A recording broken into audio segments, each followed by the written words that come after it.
Segundo o BNG, estes tres elementos patrimoniais son tan só un exemplo do mal estado en que se atopa boa parte das construcións emblemáticas do municipio que deberían ser rehabilitadas polo seu valor histórico e cultural. Refírense especialmente ás antigas fábricas de salgadura dos cataláns, emprazadas no Paseo do Areal, que se atopan en risco de derrubamento.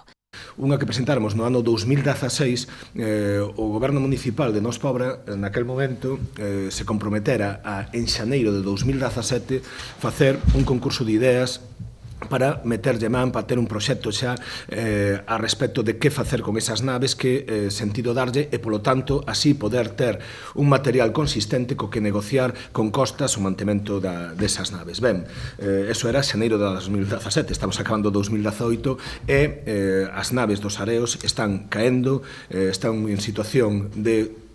perigo absoluto de derrube, non só se perdería un elemento patrimonial que, insistimos, está protegido no noso pexón, sino que eso tamén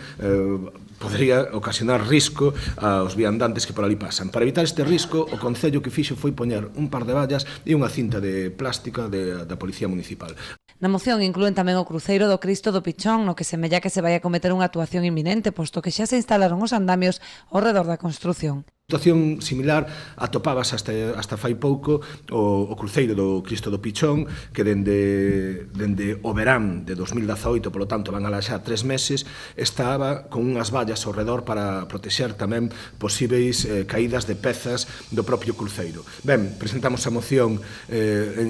o luns desta semana e, curiosamente, 2 días despois aparecen os andamios xa para empezar, polo visto, as obras de restauración e cuidado dese cruceiro. Tamén en estado moi deteriorado se atopa o cruceiro das Maricas na Ribeiriña, para o que os nacionalistas demandan unha actuación de rehabilitación urxente.